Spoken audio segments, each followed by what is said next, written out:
প্রথমে নিয়েছি একটি মিক্সিং বোল, একটি মিক্সিং গ্যাজেট। আমরা কাপে কাপে বিভিন্ন ইনগ্রিডিয়েন্টস নিয়েছি। এই কাপ আর এই কাপ, প্রথম দুটো কাপে আছে ময়দা, থার্ড কাপে আছে 1 কাপ চিনি, ফোর্থ কাপে আছে 1 কাপ সুজি, ফিফথ কাপে আছে 1 কাপ আমুল দুধ গুঁড়ো। এই দেখুন, এই আমুল স্প্রে আমুল দুধ গুঁড়ো আছে 1 কাপ। তারপর আমাদের সিক্সথ কাপে আছে হচ্ছে কোকো পাউডারের পরিবর্তে বারবান যে chocolate biscuit, 10 piece bourbon chocolate বিস্কুটের গুঁড়ো, মানে 2 প্যাকেট বারবানের গুঁড়ো এবং রিফাইন তেল। আর নিয়েছি ছোট 1 প্যাকেট আমুল তাজা দুধ, 2টো ডিম, বেকিং পাউডার আর ডেকোরেশন বা উপরে সাজানোর জন্য গোটা কয়েক কাজু। ঘরোয়া হচ্ছে, তাই কেকে কোনো ভ্যানিলা এসেন্স বা আমরা টুটি ফ্রুটি অ্যাড করব না। ঘরোয়া খাওয়ার মতো একটা কেক বানাবো। তার জন্য 2 কাপ ময়দা, 1 কাপ চিনি, 1 কাপ সুজি, 1 কাপ গুঁড়ো আমুল দুধ, 1 কাপ বারবান বিস্কুটের গুঁড়ো, 1 কাপ রিফাইন তেল, 2টো ডিম, আমুল তাজা ছোট 1 প্যাকেট দুধ ও গোটা 10-15 মতো গোটা কাজু। এদিকে mixing bowl, mixing gadget. Mixing করা যাক। প্রথমে 2 কাপ ময়দা দেব, 1 কাপ ময়দা দিলাম, সেকেন্ড কাপও ময়দা দিয়ে দিলাম। তারপর 1 কাপ চিনি দিলাম, তারপর 1 কাপ সুজি দিলাম। আপনাদের দেখে মনে হতে পারে এই কাপগুলো ছোট, কিন্তু ছোট হলেও এর ব্রেডটা কিন্তু অনেকটা, তাই আমি জল দিয়ে মেপে নিয়েছি। এই লম্বা কাপ এবং এই কাপের কিন্তু মেজারমেন্ট একই।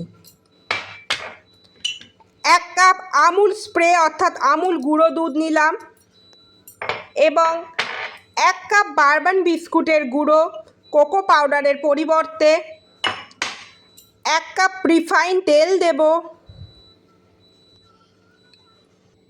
দুধের প্যাকেটটা ঢেলে দিচ্ছি কেটে। আমুল তাজা 165 ml ছোট্ট আমুল তাজা দুধের প্যাকেটটা আমরা ঢেলে দিলাম। বেকিং সোডাটা অ্যাড করলাম, 1 চামচ বেকিং সোডা। এবার দেব আমরা ডিম।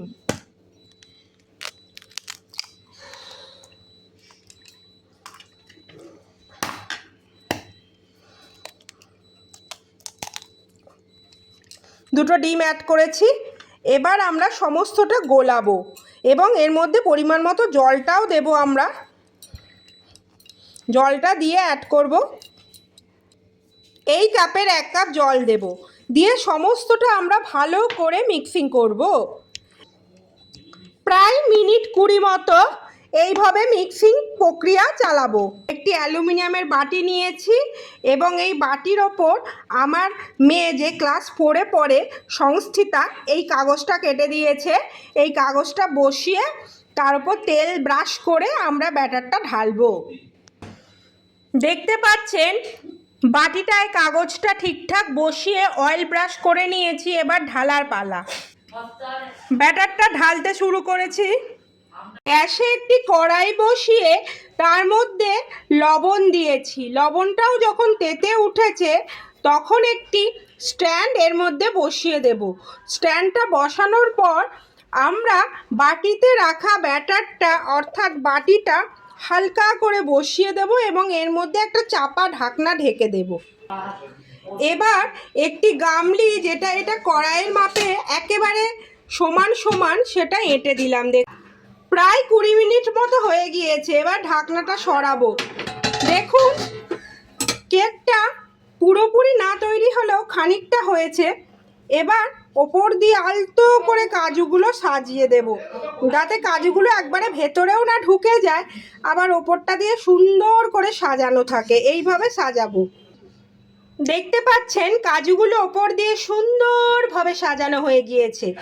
এবার ঢেকে আরও 20 থেকে 25 মিনিট রাখবো। দেখুন বন্ধুরা, কেকটা একেবারে হয়ে এসছে। কতটা ফুলে এসছে দেখুন, খুব সুন্দর হয়েছে। ফেটে ফেটে গেছে, দেখুন কি সুন্দর হয়েছে। বানানোটা পুরোটা দেখে নিয়েছেন, আপনারাও বাড়িতে বানাবেন। দেখুন আমি উল্টে দেখাচ্ছি, পেছনটা কি সুন্দর হয়েছে এবং সাইডগুলোও দেখুন কি সুন্দর করা হয়েছে সাইডগুলো। আপনারা অতি অবশ্যই বাড়িতে বানাবেন। আর আপনাদের ভালোবাসাপূর্ণ লাইক ও কমেন্টসের প্রতীক্ষায় রইলাম। সবাই খুব খুব ভালো থাকবেন। আবার দেখা হবে নতুন কোনো রান্না নিয়ে।